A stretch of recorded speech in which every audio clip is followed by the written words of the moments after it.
Good morning, everyone. We're continuing here in the laws of KASHRUS of Rabbi Binyamin Forst, and we're still talking about how to do the mitzvah of Tevilas Kelim, of immersing your vessels in the mikveh.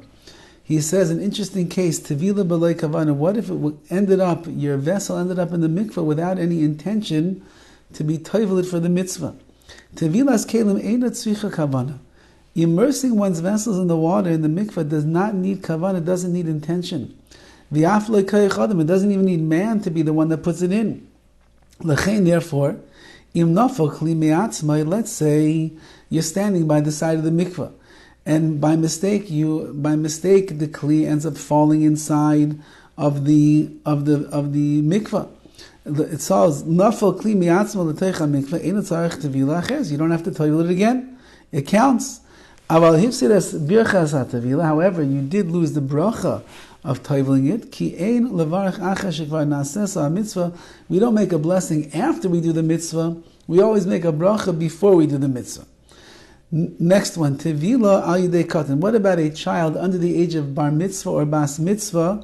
So a girl under the age of 12, a boy under the age of 13, can they do this mitzvah for you? Ein ma'aminim katan u'ktan al tevilas kelim. We do not believe, we do not trust a child under bar or bas mitzvah to tovel, to bring the kelim, the vessels to the mikveh.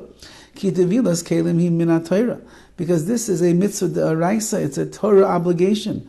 Ve'en ha-katan ne'eman al davar shehu min ha-Torah. And children under the age of bar mitzvah are not trusted when it comes, or not believed when it comes to doing a mitzvah that is decreed by the Torah itself. However, im gadol omed sham, if there's an adult standing there, v'raya eich ha-katan tovel, and they see how the child under bar mitzvah puts it into the mikvah, azay mutar sheyipol ha-katan, then the katan, this minor, would be allowed to do the tefillah. V'yivarech ha-katan es birchas ha-tefillah, and the child can be the one to even make the bracha on the toveling in the mikvah. And the last one today, tevila yidei nachi. What about a non-Jew putting your stuff into the mikvah? Kashem she'en ha-katan ne'eman al tevila, just like a minor is not believed when it comes to tevila, because we think that we don't trust them, they know how to do the mitzvah in the right way.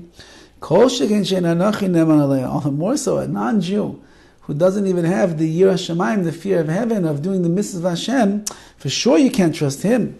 Al kein chanut sheyesh la mikvah l'tevilas kelim.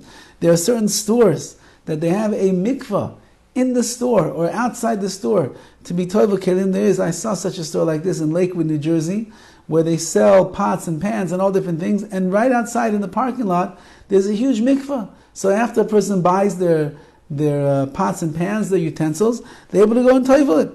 Says Rav Forst, this mikvah that they have at the store, ein la'aniach l'payalei hanachim sheyipilu es hakelim elim ken Yehudi omed.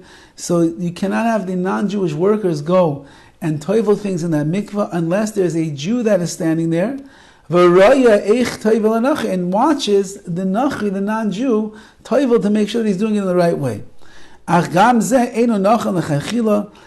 says Rav Forst, still this is not l'chachila, not the best thing to do, because if the non-Jew is the one that's putting the vessels into the water, he can't make a bracha, and you can't make a bracha for watching, so you lose the bracha here. You can't make a blessing on the tevilah, on the immersion that the goy is doing. However, if let's say that there's another kli, another vessel there that you need to go to the mikveh, and you, the Jew, will make the bracha. So you make the bracha on one kli, and then you can let the non-Jew dip and tovel the rest of the kelim that are there. Have a wonderful day.